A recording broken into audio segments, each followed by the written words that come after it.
Narayanam namaskritya naram chaiva narottamam devim saraswatim vyasam tato jayam.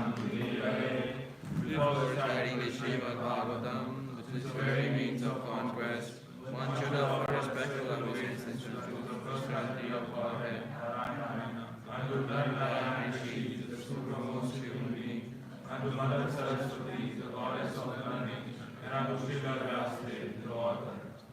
Nashtakraya Shubhavadeshu Nityam Bhavasrevaya Bhagavati Uttamashloke Bhakti Bhavati Naishtiki by recollecting sensations of the heart and rendering of service to the devotee. All that service unto the heart is almost completely destroyed, and loving service from the personality of God, whose creation becomes to the sound, established as a general fact. Om Jnana-Mirandasya Jnana-Jana-Shalakaya Chakshurummilitam Yena Tasmai Shri Gurave Namaha. I was born in the darkness of ignorance and was situated in the Maya as the torchlight of knowledge. I offer my respectful obeisances unto him. So we are reading today from Srimad Bhagavatam, Canto 4, Chapter 25th, Text 25th. In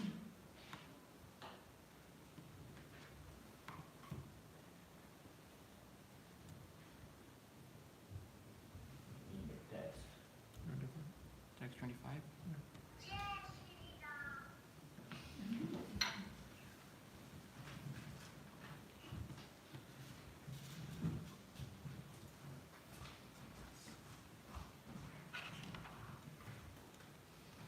Please repeat after me. Tamaha lalitam vira. Tamaha lalitam vira. Tamaha lalitam vira. Tamaha lalitam vira. Savidra smita shobhanam. Savidra smita shobhanam. Savidra smita shobhanam. Savidra smita shobhanam. Snigdena panga punkhena. Snigdena panga punkhena. Snigdena panga punkhena. Snigdena panga punkhena. Sprashta premodbhramaad dhruva. Sprashta premodbhramaad dhruva. Sprashta premodbhramaad dhruva. Sprashta premodbhramaad dhruva. Tamaha-lalitam vira. Savidra-smita shobhanam. Snigdena panga punkhena.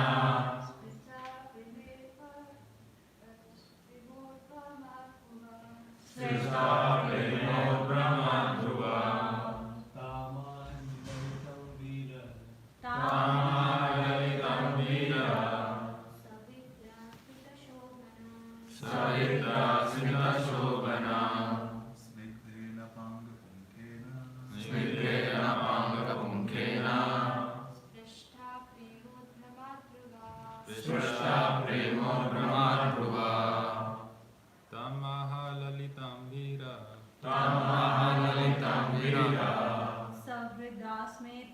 Savrida Smita Shobhanam Snigdhena Panga Punkhena Snigdhena Panga Punkhena Pritha Premodvarad Dhruva Sita Premodhravad Dhruva Tamahalitam Mira Tamalitam Vira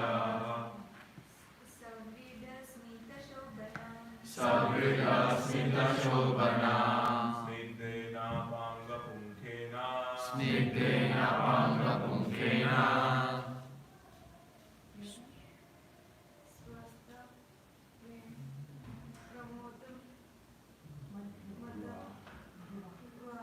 Sprashta Premodhravad Dhruva Tamalalitam Vira Tamalitam Vira Smrita Smrita Shubhanama Savrida Smita Shobhanam Snigdhena Panga Punkhena Sprashta Premodhravad Dhruva Translation. Tam unto her. Address Lalita very gently, Veera the hero, Savrida with shyness, Smita smiling. Shobhanam very beautiful. Snigdhena by best desire, Apanga Punkhena by the arrow of dancing, Krishna thus fierce, Prema Mudana, exciting love, Dhruva by the arrows. Translation. You want to read it all together? Yes. Puranjana, the hero, became attracted by the eyebrows and smiling face of a very beautiful girl and was immediately pierced by the arrows of her lusty desires. When she smiled shyly, she looked very beautiful to Puranjana, who, although a hero, could not refrain from addressing her. We can turn this off for now. So, welcome to the lovely Sunday morning. Before we start, I will just say a little prayer for myself. Come, Parvati Vashavan, Andum Nangai Degre, Vivatam Namande, Shri Vindim Tarina, Paramananda Madhava. So, can anyone tell me what did you hear in last couple of Bhagavatams? What you were discussing? Does anyone remember? Yes. So, the princesses, the Chetas, Yes. they are going to do some austerities Yes. and they meet Lord Shiva. Yes. Or Lord Shiva comes to Yes. them and he describes the ballroom features of Krishna. Yes. And then he asks them to meditate on that form of the Lord for next 10,000 years. Yes. And then the Chetas did that. And then I think the king of king Father of Prachita. father of Prachetas is being addressed by Narad Muni, Yes. is being guided by Narad Muni. King Prasina Barisat, the father of Prachetas. Who is Prajapati? Prajapati means he was awarded the duty of increasing the population on the earth. That's why he asked his sons to go to forest, perform some tapasya, penances, and once they are ready, they can start increasing more and more generations. So Prachetas were liberated by the instruction of Lord Shiva and by their prayers and by their meditation they did for 10,000 years. But their father, king, was still involved in materialistic life. So Narad Muni, out of compassion, as usual, the sadhus are, out of compassion, he approached King Prasina Barisat and it's so today I have been given a task of covering 19 texts. And I'll be honest with you, I cannot do justice in 40 minutes for this subject matter. I will try to say, or I'll try to convey a message, whatever is written in those 19 texts.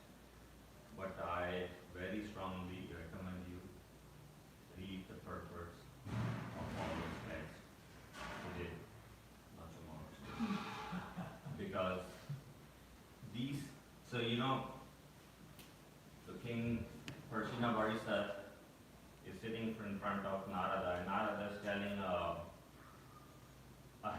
epical story of who? Puranjana.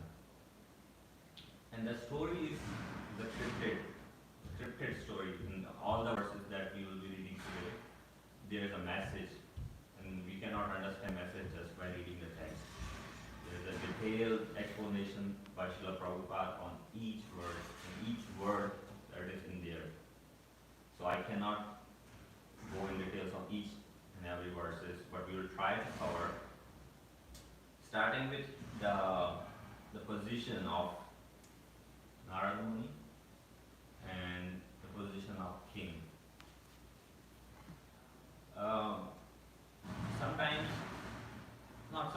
Oftentimes, we feel the urge to instruct someone, right? It's our nature to be superior to someone and try to correct someone, try to instruct someone, try to criticize someone, right?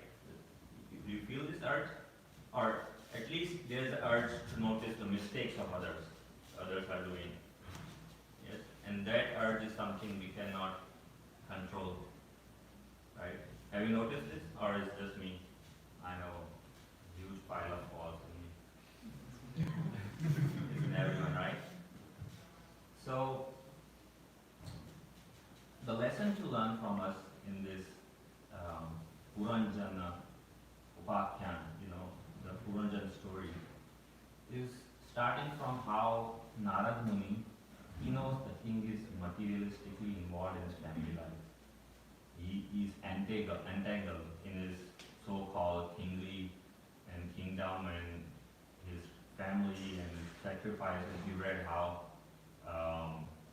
all the animals that he killed in the sacrifices are waiting in the sky. Did you hear that? Yeah. Yes? So he sacrificed, I don't know these sacrifices. So he killed lots of animals in the sacrifices. Now sacrifices are part of the Vedic rituals. But excessive sacrifices, which are not needed, were done by the king. And all the animals that he sacrificed in those Vedic rituals, they were waiting for him to die. So when he dies, they will take a revenge from him. So Narada is starting by telling him that. But you see, it's a fascinating point that Narada doesn't directly point to him.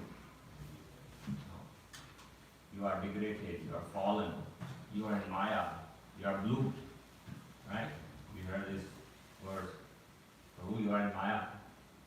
Can't get up at 5:30 in the morning. But he forms a story of King Puranjana and his queen, Puranjani. Puranjana is non-different, or Puranjana is we, I, us. And Puranjani, the wife, is our desires. So you see how beautifully Narada is trying to convey a message to the king. It's important to note that at times we are asked to convey a message. Prabhu, while you're late to Bhagavatam class, you cannot do that. But that's not the way to do it, right? We have to measure our words and calculate what we are going to speak. Especially the person, is he capable of understanding what I'm going to tell him? If not, and especially if you're dealing with Vaishnavas, then you are prone to do Vaishnava dance. Right? So, maybe in next 10, 20, 30 years you become leaders. You open a center and there will be 20 brahmacharis, 30 brahmacharis under you. So it's important to note that how you instruct or how you convey your message. This is the excellent communication and seminar going on between Narada and King The reason why I'm telling you this is because of our tendency to be superior to others or to find faults, we always end up in the wrong place. Right? Has anyone noticed this? Yes? Why did you do that? Why did you take my gamcha? Yes. My gamcha was still wet. But the point is, unless we are instructed by our spiritual master or by our direct authorities like temple president, temple commander, Sankirtan leader, don't be in a place to judge people, especially devotees. Right? You never know what was the intention. He might be doing a Riti worship, that's why he came late. Right? Or he had some other sevas. You can correct someone if your spiritual master has given you authority to do that. Right? Let's say you are in charge of the prasadam hall and everyone is having prasadam. But there is one devotee who is packing big boxes to go. So if you are authorized to say that, Prabhu, you cannot take that, then you say. If not, the only option is to go to him humbly and with your folded hand and say, is there a reason that you want to pack prasadam? And let him explain the situation. Otherwise, out of our tendency and we go, Prabhu, what are you doing? You're not authorized. You can do it now, you'll feel that, oh, then should I let other devotees starve? Should I wait until he packs everything and the rest 20 devotees don't eat anything? But the question is, at the cost of what? You're putting your devotional service at the stake by doing Vaishnava Aparadha.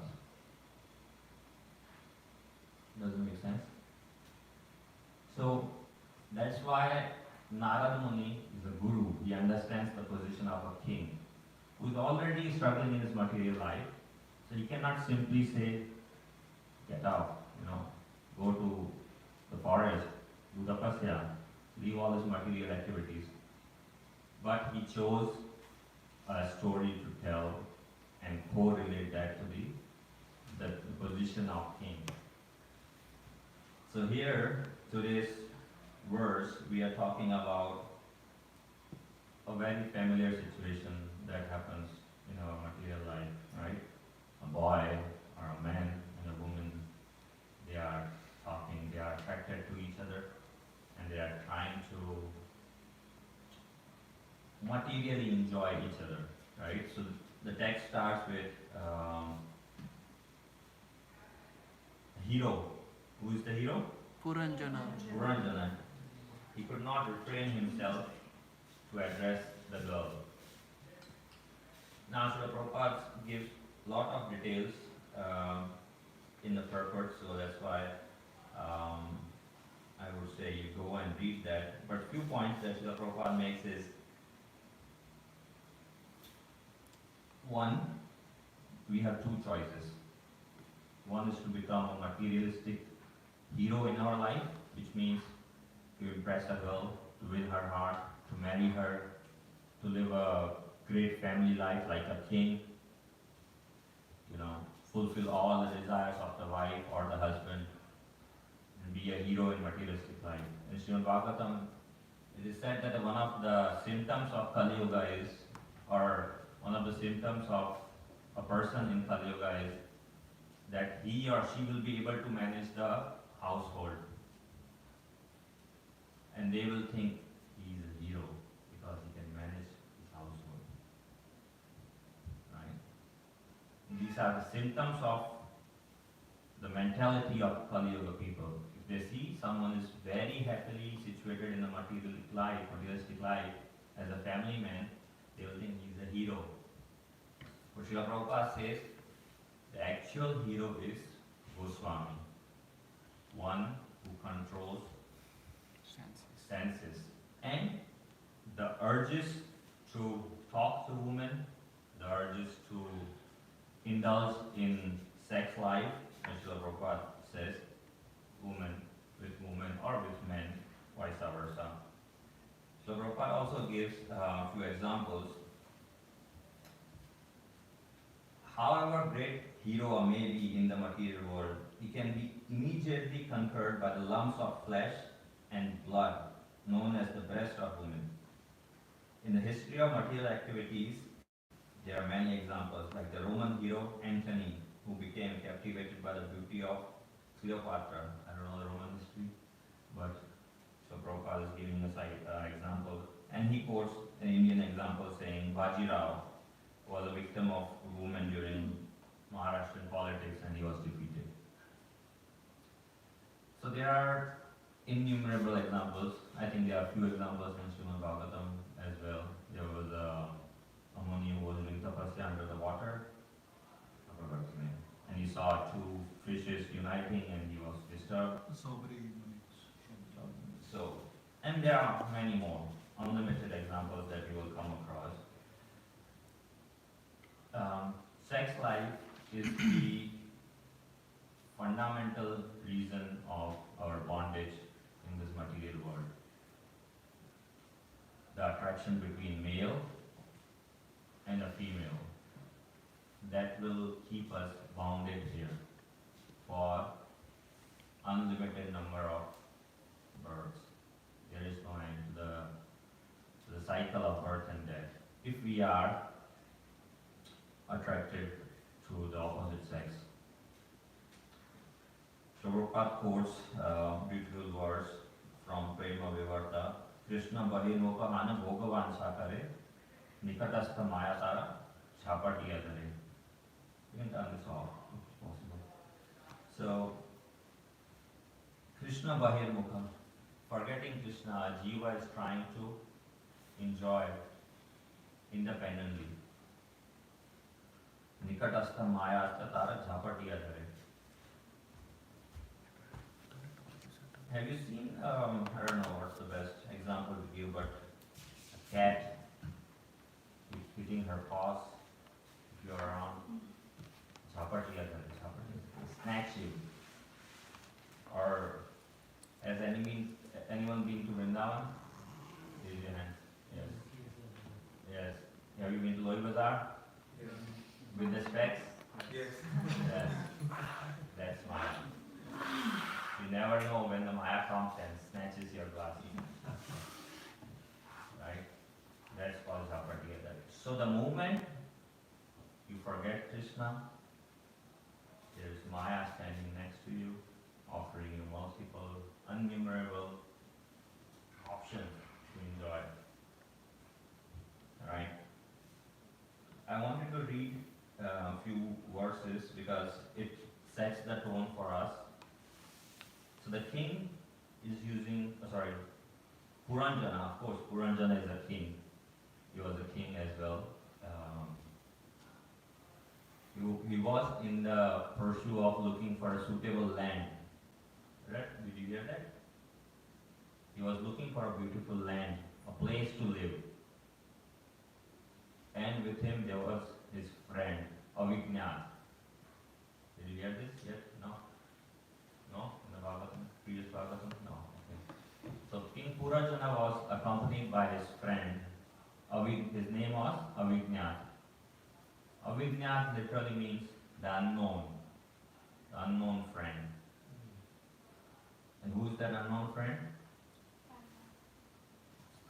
Paramatma, Krishna, God.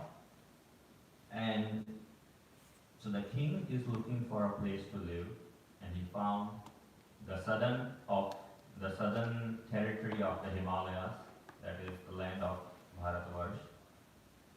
And he saw a beautiful place. There were lakes, there were trees, there were trenches. So there's a beautiful description. I would really recommend, if you love some poetic words or poetic expressions, read these verses. So he finds a girl in those gardens and couldn't resist to talk to her. And then he says, "My dear lotus-eyed, kindly explain to me where you are coming from. Who are you? Whose daughter are you? You appear very chaste. What is the purpose of your coming here? What are you trying to do? Please explain all these things to me. My dear lotus-eyed, who are these 11 strong bodyguards with you? Who are those 10 specific servants? Who are the women following the 10 servants? And who is the snake that is preceding you?" It's a beautiful analogy here. The 10 strong servants of the mind are 5 working senses and the 5 knowledge gathering senses that you all know. And the snake who is preceding is the vital force. It's a combination of 5 elements, prana, apana, uddhana, all those vayus that we have. Is a vital force that drives us. Then he says, "My dear beautiful girl, you are exactly like the goddess of fortune, or the wife of Lord Shiva, or the goddess of learning, Saraswati, the wife of Lord Brahma. Although you must be one of them, I see that you are loitering in this forest. Indeed, you are silent as the sages.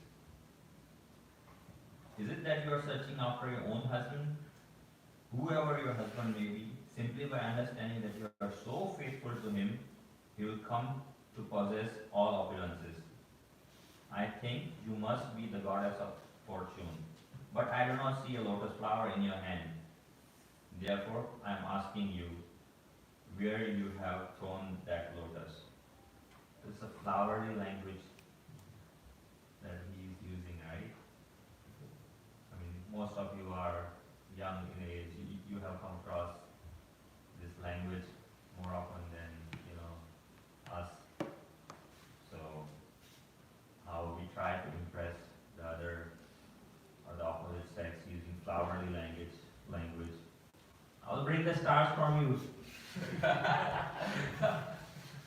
sky. Even though we don't have capacity to even buy a lock from the market. And the girl says, "Oh, you are so great," even though he's the most foolish person on the earth. Yes. So Srila Prabhupada says that so how this trap works is you feel the other person is beautiful, but might not be the fact. You might be the ugliest person on the earth. But because you are attracted, you are blindfolded by the servants of those Puranjani. So those servants are, hundreds of them are servants are the desires. We have desires. And our desires overtake our mind, our intelligence. Right? So Puranjana is a jiva. Puranjani is a desire, right? And the combination becomes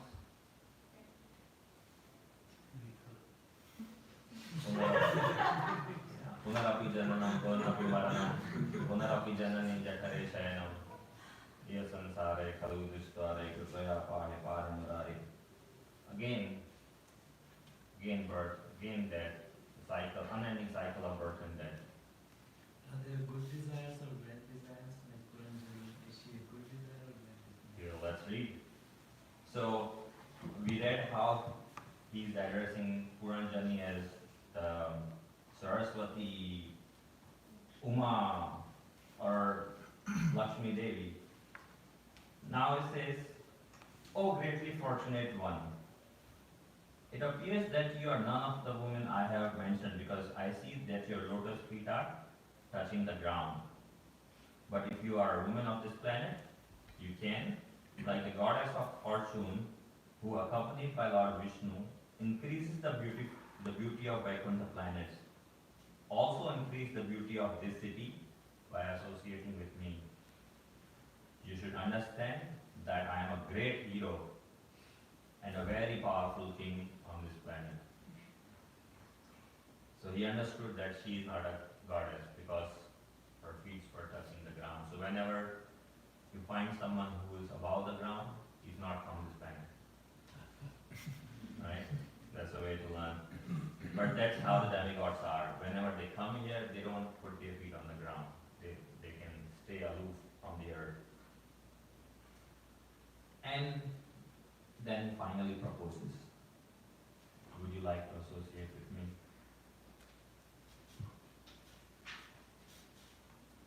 Then he says, certainly your glancing upon me today has very much agitated my mind. Your smile, which is full of shyness, but at the same time lusty, is agitating the most powerful Cupid within me. Therefore, O most beautiful, I ask you to be merciful upon me.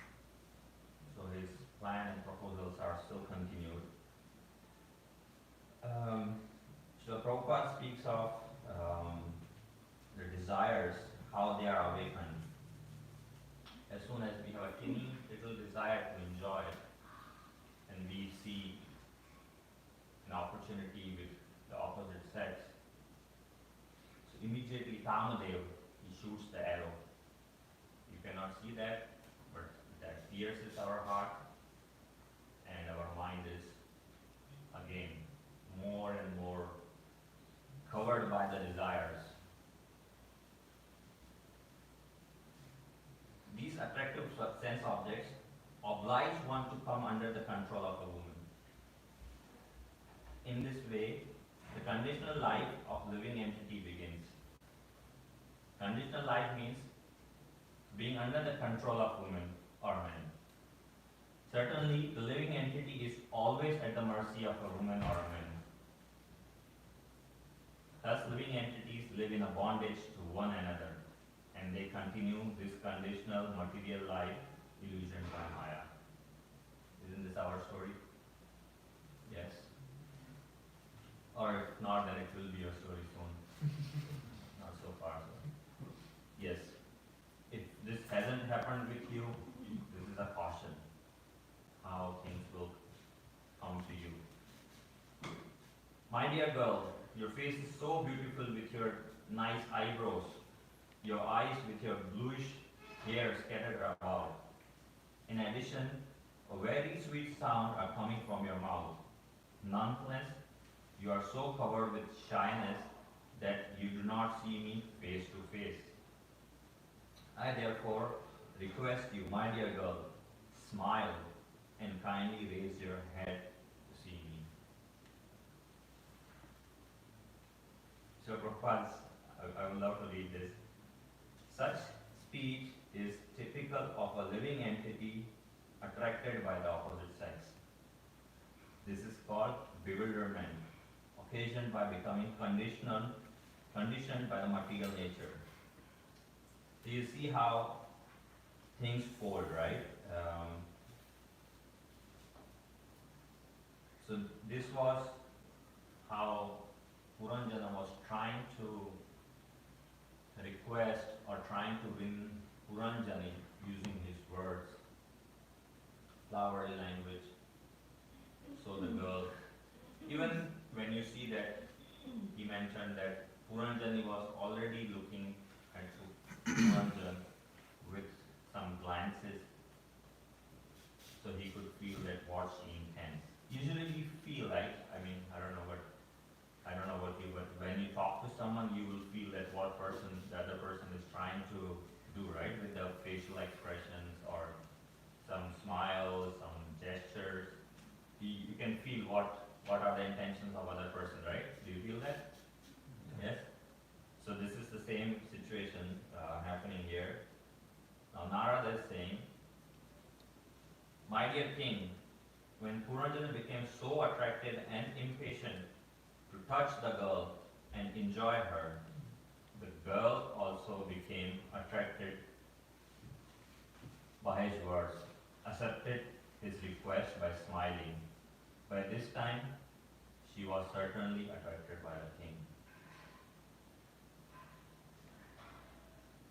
The girl said, O human beings, I do not know who has begotten me. I cannot speak to you perfectly about this, nor do I know the names or the origin of the associates with me. So Puranjani doesn't know. So Puranjani is what? Desires, right? So we don't know where the desires come from. So even she doesn't know who has begotten her. And the wives of the servants and the wives of servants, more desires, unlimited material desires. She also doesn't know how many of them are there and who are they. Right? Applies to us. We don't know how many desires we have. If we see a food, we want to eat it. If we see a beautiful place, we want to enjoy with our eyes. You know, if we see something very smooth and silky, we immediately want to touch it, even though you never thought of doing it, right? We just see it, and we want to do it. If we hear some nice music, we want to continue doing that. Those are our limited desires. So what's the relationship between mind and desire? We'll come to that. It's a series of incidents happening. Oh hero, we only know that we are existing in this place. We do not know what will come after. We are so foolish that we do not care to understand who has created this beautiful place for our residence. Right? The desires, they don't know. I mean, when you relate those desires to yourself, we don't know what will happen once we make those wishes or desires. And we are so foolish that we don't understand the purpose of this body, human body. Right? My dear gentlemen, all these men and women with me are known as my friends. The snake, who always remains awake, protects this city even during my sleeping hours. Who's the snake? What's the snake? The mind and The vital forces. vital forces. Right? Even when we are sleeping, our body is protected by those vital process, prana, apana, utthana, and so much I know. I do not know anything beyond this.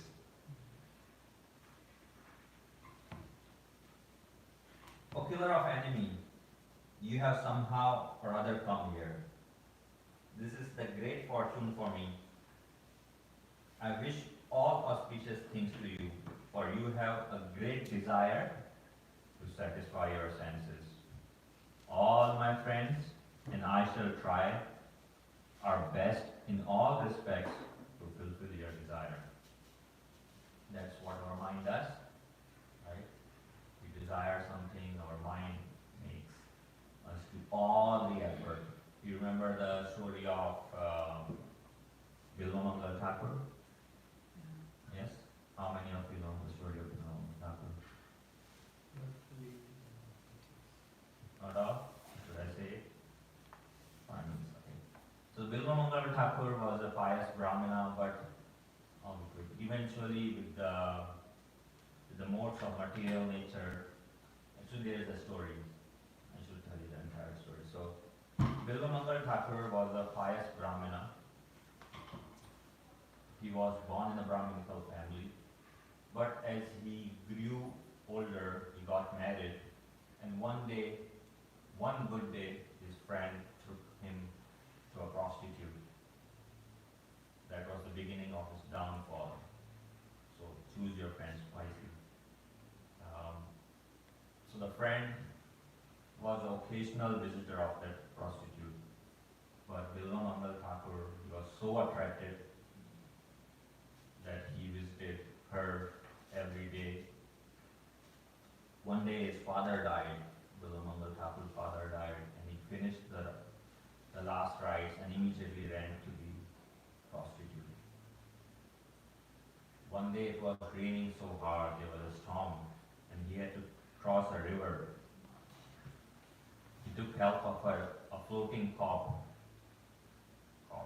dead body, and he crossed the river.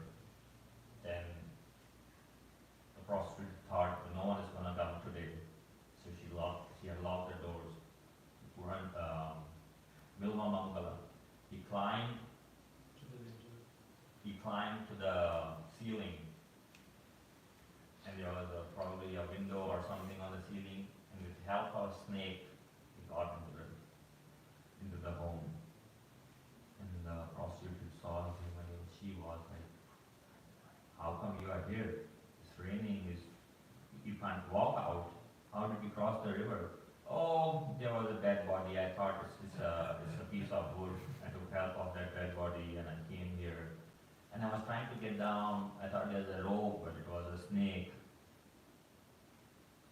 So that time, that prostitute, who was also a self-realized person, said that if you had made such efforts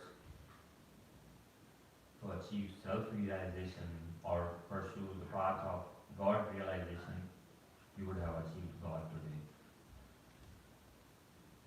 With those instructions, Bilamangal Thakur's heart changed, and he left the house of that prostitute and started walking to a forest.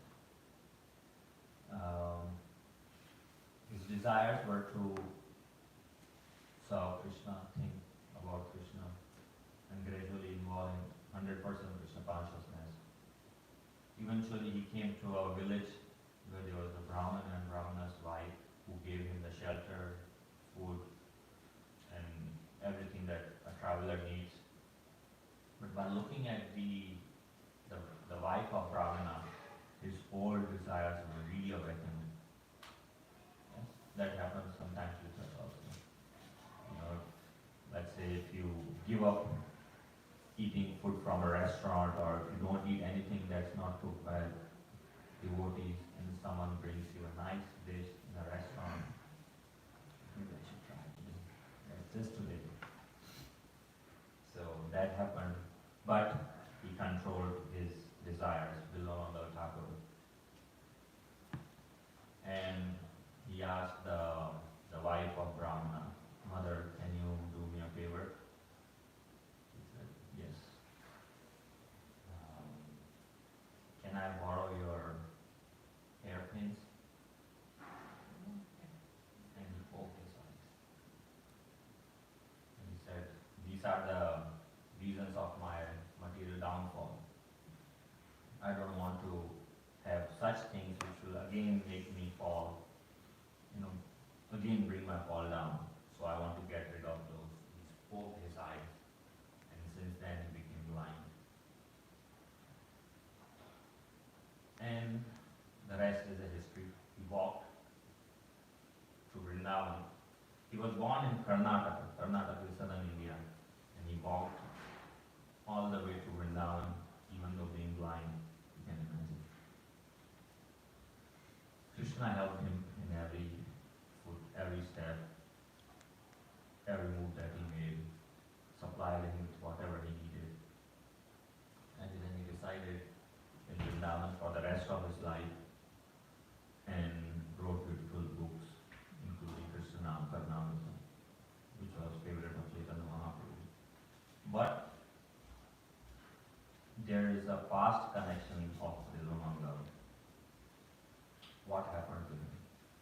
So Bilamangal Thakur was a sannyasi in his previous life. Sannyasi, you can imagine, the highest order of social order, right? He was 100% devoted to Krishna. He would worship the deity of Krishna, he would chant, he would do everything that was required. One good day, he thought, let me arrange a feast for all the visitors. Nice thought, right? So feed prasadam to everyone. Yeah, that's okay. And he thought, I'm a sannyasi, I don't have anything to, how can I arrange such the items for cooking and the logistics cooks and the servers. So I need some money. So he went to king and asked the king, I want to have a feast. So king gave him a donation. But he felt that if he had more money, maybe he could add rasgulla on the menu or sundaes. Yes, some sweets or some more extra items.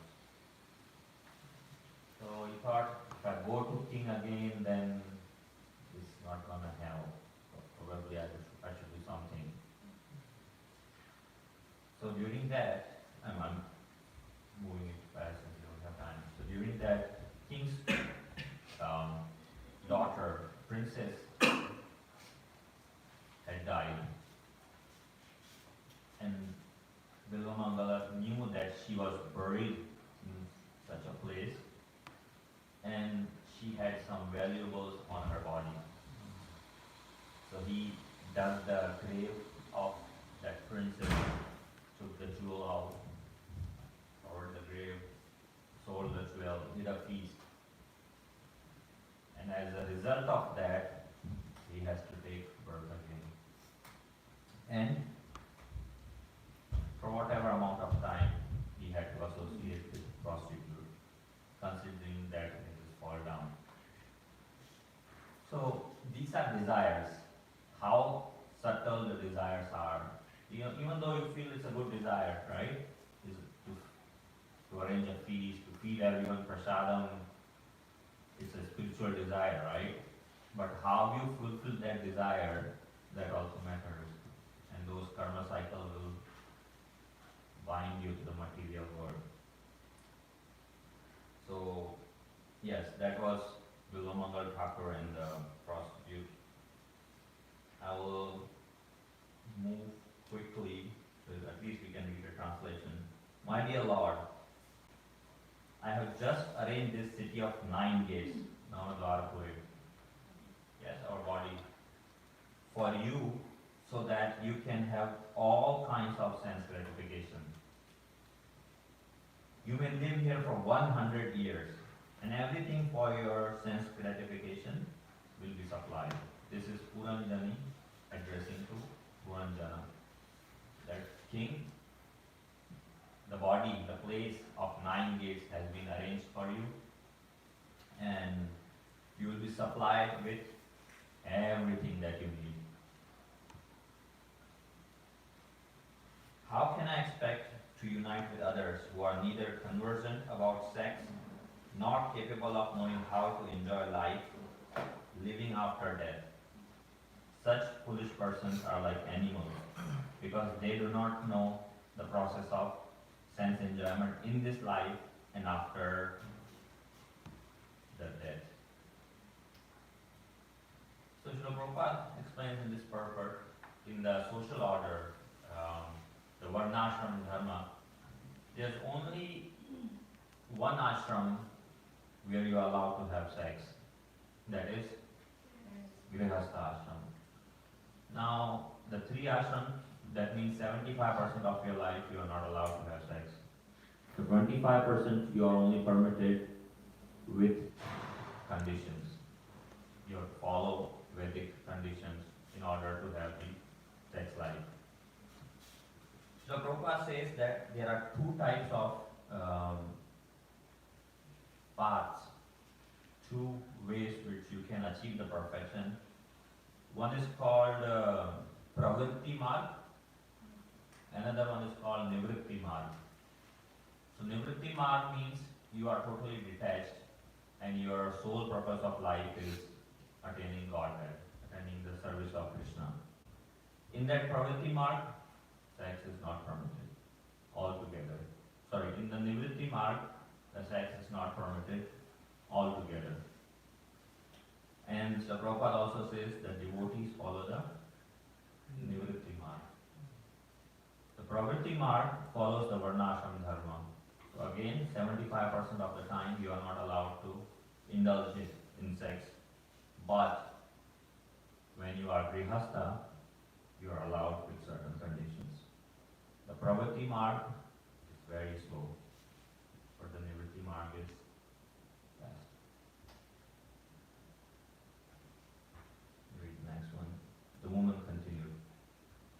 material world, a householder's life brings all kind of happiness in religion, economic development, sense gratification, begetting of children, sons and grandsons. After that, one may desire liberation as well as the reputation. The householder can appreciate the results of sacrifice which enable him to gain promotion to the superior planetary system. All this material happiness is practically unknown to the transcendentalist. They cannot even imagine such happiness. Text 40. The woman continued. According to authorities, householder life is pleasing not only to oneself but to forefathers, demigods, great sages, saintly persons, and everyone else. A householder life is thus beneficial. So she is trying to make sure that Puranjana lives with her for next 100 years by convincing him that the householder life is very suitable and giving him all the arguments that support household life. This is our unfortunate position. When we do something for our desires, for ourselves, our mind gives us all the arguments to support. I was tired, I did not sleep 6 hours. Science says that I should sleep 6 hours. Right? Science says that we should eat 8 times a day. Right? So our mind will give all this logic and reasoning whenever we want to fulfill our desires. Yes? It's a very complex order. You desire something, the mind gives you some reasons, and then you give instructions to your senses. Okay, go on, then you enjoy. And again the mind will come and say, it's okay, you did it once, you can do twice, thrice, fourth, maybe every time, every day. No one knows you can eat before taking shower, right? Who's gonna see? So, text 41, we have 3 verses, I'll try to be quick. My dear hero, who in this world will not accept a husband like you? You are so famous, magnanimous, so beautiful, and easily gotten. Text 42. O mighty arm, who in this world will not be attracted by your arms, which are just like bodies of serpents? Actually, you relieve the distress of husbandless women like us by your attractive smile, your aggressive mercy. We think that you are traveling on the surface of the earth just to benefit us only. Text 43. The great sage Narada continued, my dear king, those two, the man and the woman, supporting one another through the mutual understanding, entered the city and enjoyed the life for 100 years.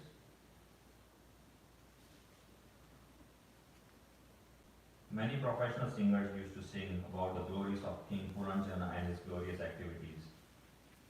When it was too hot in summer, he used to enter the reservoir of water. He would surround himself with many women and enjoy their company. Right? We don't have one desire. We have unlimited desires. And Krishna or Paramatma, who is our friend, the Avijnata, there is a famous saying that there are 2 birds on a tree, sitting on a tree. One bird is eating a fruit, and the other bird is just witnessing the bird eating the fruit. Eko bahunam yogatadati kaman. So, God is the one, or Krishna is the one who is supplying us with everything that we need or we may desire, right? From time memorial. But the ignorant men or the ignorant individual like Puranjana, which is all of us, we fall in the trap and live with hundreds and thousands of women that are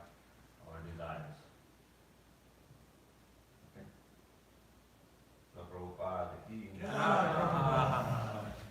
Any questions? Please.